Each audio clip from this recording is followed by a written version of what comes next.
Welcome to another deep dive. Today we're plunging into a really pivotal and, well, deeply emotional chapter in Israeli history, the 2005 disengagement from Gush Katif. That's right. We're going to try and unpack the journey, from the early dreams of settlement in the Gaza Strip through all the contentious political decisions, right up to the very personal and national impact of the withdrawal. And importantly, how this event connects, or how some see it as directly connected to the seismic events of October 7th, 2023. Exactly. What's really fascinating here, I think, is how the deeply personal experiences and these big national narratives just completely intersect. Yeah. We've gathered sources from former residents, military figures, commentators. Yeah. It's a really diverse range. Offering quite different perspectives. Truly diverse, yeah. Yeah. And it reveals the complexity, the lasting divisions around this whole event. So our mission, as always, is to understand these different viewpoints impartially, draw out the key facts, the emotions involved.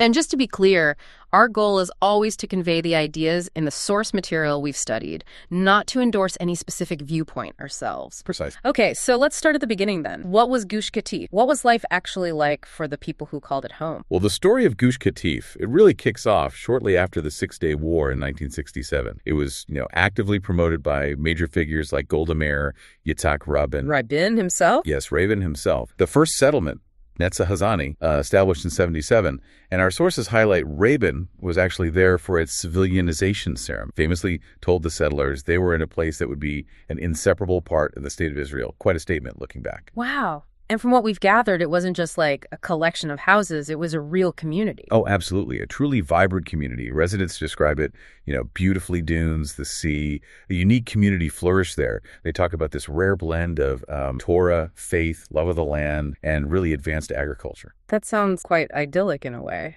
It does. One resident actually remembers growing up in Netivit nearby and going into Gaza as a child without any fear to buy fresh produce. Yes. Even had a suit tailored there. Really? That speaks volumes about how different things were then. Totally different atmosphere of security, coexistence, it seemed, in those earlier times. They describe living in, quote, the most magical place possible. Not just the scenery, but the people, very family-like, unique. That pioneering spirit really comes through. What about the agriculture? You mentioned it was advanced. Highly successful, especially organic farming. Yeah. Can you imagine growing tomatoes that reach 3 meters high? 3 meters? Yeah, Seriously? One resident mentioned this local saying, that they couldn't even grow grass there. And then, boom, these incredibly tall tomatoes. They employed over 150 local Palestinians, too, fostering significant economic ties. So they were major players in organic produce. They were, in fact, the largest exporters of organic produce from Israel at the time. So beyond the practical side, the farming, the community, what was the underlying philosophy? What really drove them to live there?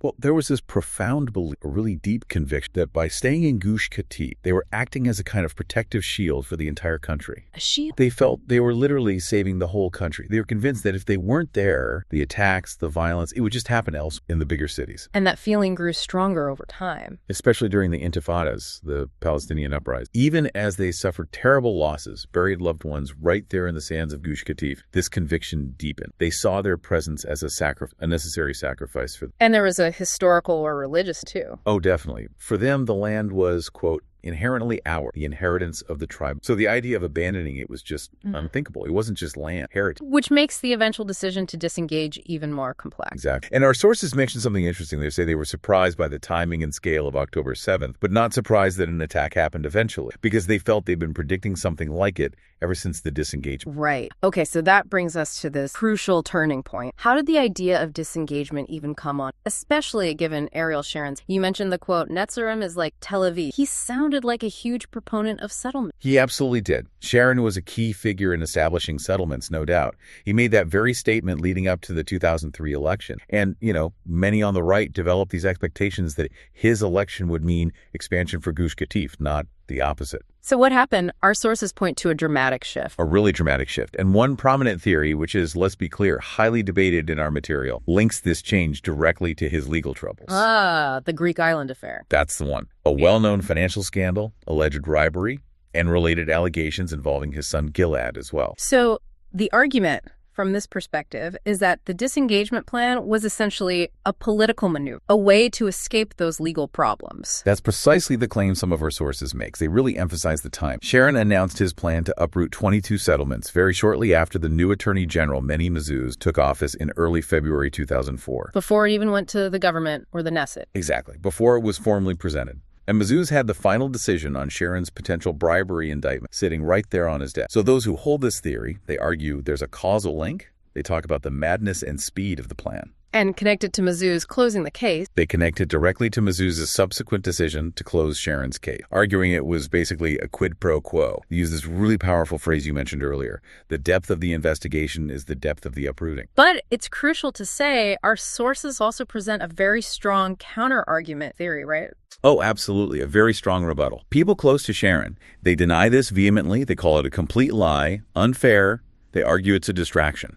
A distraction from what they see as the real reason. Yes. Their argument is that the Israeli public, by and large, simply did not want to remain in Gaza anymore, and that the disengagement reflected Sharon's genuine conviction, based on a lifetime of service and risk, that this was the right thing for Israel's future. So, two very different narratives about Sharon's motivations. Completely different. And those defending Sharon suggest that focusing on the legal theory just makes it easier for people to avoid confronting the really difficult questions about the disengagement itself, its merits or flaws. Okay, let's shift focus slightly to the public and political battles that led up to the disengagement actually happening. How did that? Well, it was intense. Sharon famously refused to hold a national referendum on the plan. Which many people called for. Yes, there was a lot of pressure for one. But he did agree to an internal vote within his own Likud party. And he lost that vote.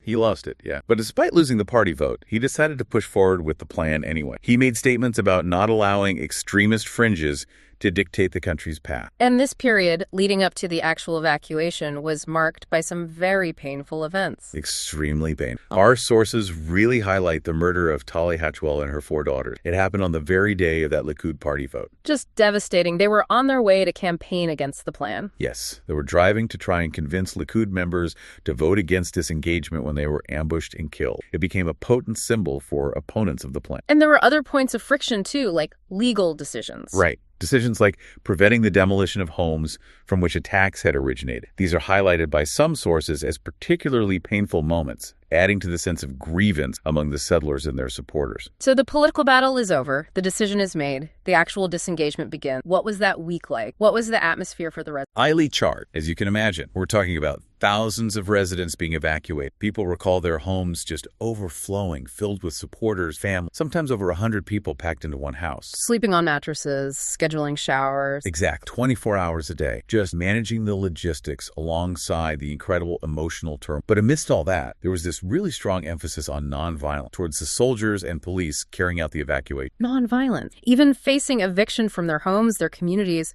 What was the thinking behind that, according to the sources? It came from the leadership. Key figures like Eliyahu Dabash apparently urged residents constantly to respect the security force. The message was clear. They are our soldiers. They're just following orders. So no forced resistance. The decision was explicitly made not to forcibly resist, not to break fences, even though some activists were pushing for more direct confrontation. The leadership feared it could lead to bloodshed, maybe even a civil war. Prioritizing national unity above everything else. Above everything else, yes. And interestingly, some sources argue that this very decision, choosing nonviolence and restraint, demonstrating commitment to the state, even in profound disagreement, is what ultimately allowed the religious Zionist community to gain the significant leadership positions they hold in Israel today. That's a fascinating perspective, but it must have been incredibly difficult, especially, as our sources meant, the feelings of betrayal from neighbors. Oh, absolutely gut-wrenching. Residents vividly recall seeing neighbors from the nearby kibbutz just across the checkpoint at Kasufim, holding signs. Signs like "Settlers Go Home." They believed, according to one resident, that these kibbutzniks genuinely thought the settlers in Gaza were the obstacle to peace. Wow. And on the actual day of the eviction,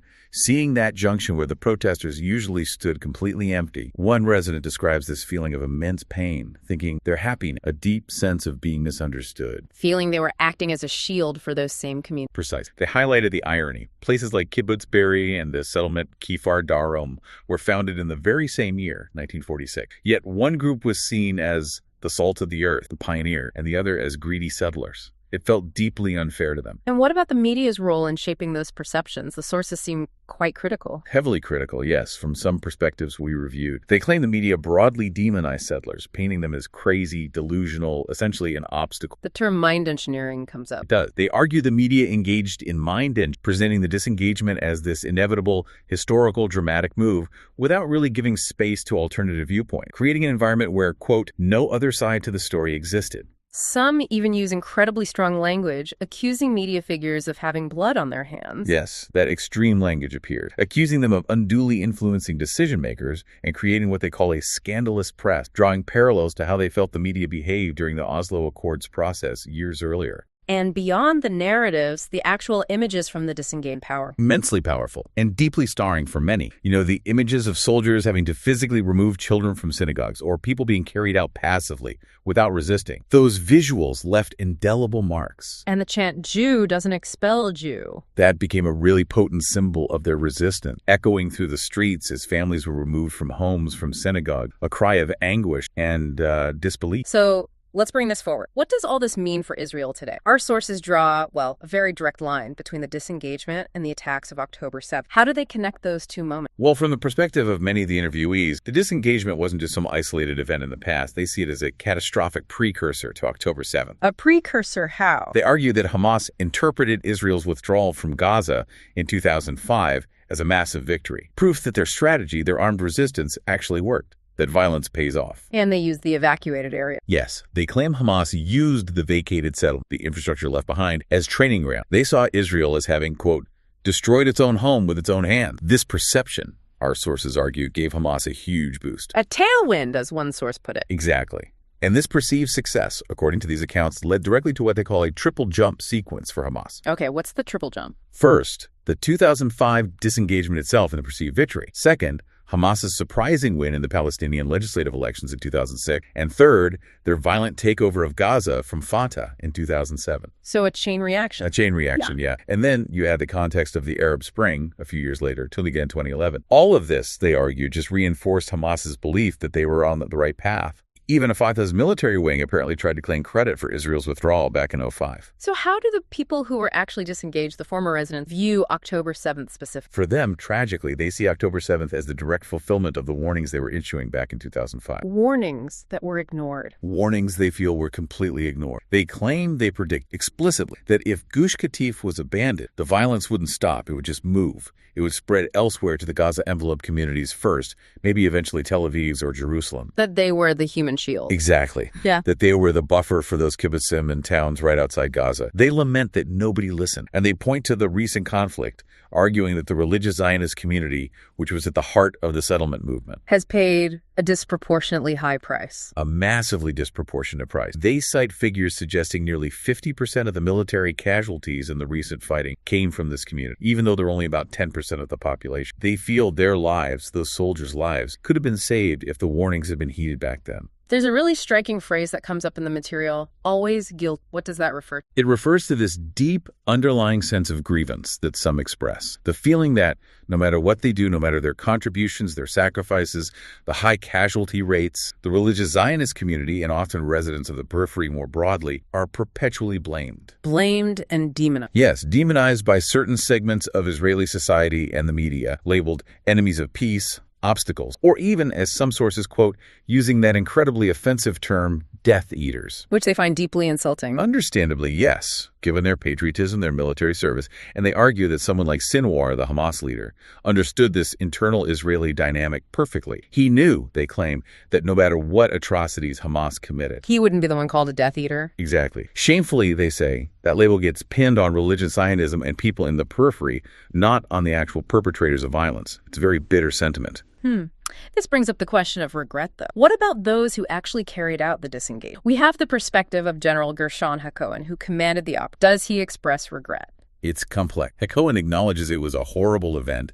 He says he never loved it, but does he regret his role? No. He explicitly states he has no regret for carrying out the mission. How does he justify that, given the pain, the consequence, some point? His rationale, as presented in our sources, is quite theological. He believes he was divinely destined for that specific mission, and he argues his presence, his command style, actually prevented a worse catastrophe. How so? What catastrophe? He claims that Sharon actually wanted a violent conflict. That Sharon's goal was to provoke the settlers into violence, to make Gush Katif into a kind of Gettysburg of an Israeli civil war. For delegitimize them. Yeah, precisely. To bring settler support down to minus, as Cohen puts it, and then have the political capital to proceed with further larger expulsions in Judea and Samaria, the West Bank. Cohen believes he thwarted that plan by ensuring that disengagement was relatively nonviolent on the settlers' part. So he sees his actions as a necessary evil, a test. He calls it a supreme test for the continuation of Zionism. He refuses to apologize from a historical perspective, framing it as part of a deep moral clarification,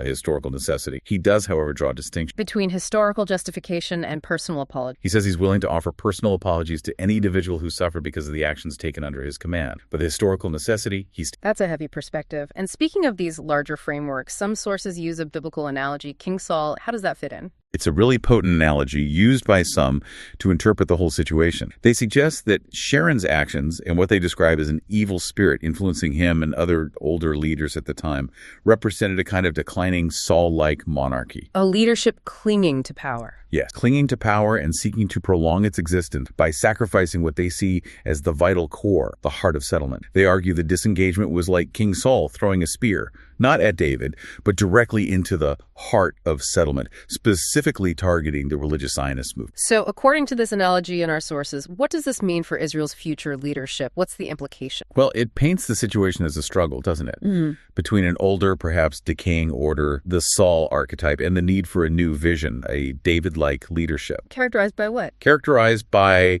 a deeper connection to the land, tradition, a different kind of leadership rooted in those values. But crucially, they point out the debate within religious Zionism back in 2005 about whether to resist violence, to bring down the Saul-like state. Exactly. There was real discussion about whether to try and dismantle those state structures through force. But, as we discussed, they ultimately chose not to. They prioritized unity, avoiding civil war, even when facing immense pain and betrayal. Believing that decision was key. They believe that decision, that restraint, not raising their hands against the kingdom, as the biblical phrase goes, is what has positioned them, ironically, to now step into leadership roles during these incredibly challenging times, equipped with what they call a great vision. And there was that symbol, the chain for life. Right, that huge human chain they formed, stretching all the way from Gush Katif to the Western Wall in Jerusalem. It symbolized for them the absolutely unbreakable connection between the settlements and the core of Israel. Gush Katif as part of the land. An undeniable part, the inheritance of Judah, in their view. And that chain also symbolized their belief in the power of longing, that this deep yearning for home, which they describe as an overwhelming physical and emotional force, will ultimately lead them, or the nation, back. Wow. This deep dive certainly reveals an incredibly complex, painful chapter. So many differing ideologies, so much personal sacrifice, and these profound questions about national identity, security. Absolutely. The voices from our sources, they really paint a vivid picture of a nation deeply divided and still, grappling with the fallout, the consequence of decisions made almost 2 decades. What really stands out looking at all this is just how deeply intertwined the past is with the present moment. It really does. This whole narrative, it challenges all of us, I think, to consider the long-term consequences, often unforeseen, of major political and the enduring power of historical narratives, how they shape a nation's understanding of itself, destiny. And you've heard directly from our sources how some feel that critical choice, the choice for nonviolence during the disengagement, despite the incredible pain it involved, paradoxically positioned a segment of society to eventually lead. Right. Which leaves us and you with a really important question to think about. In the face of such profound disagreement, such existential threat, how does a nation actually balance immediate political needs or expedience with long-term ideological convictions and societal unity? And maybe more importantly, what price might it ultimately pay for choosing one path over the other? Something to definitely mull over.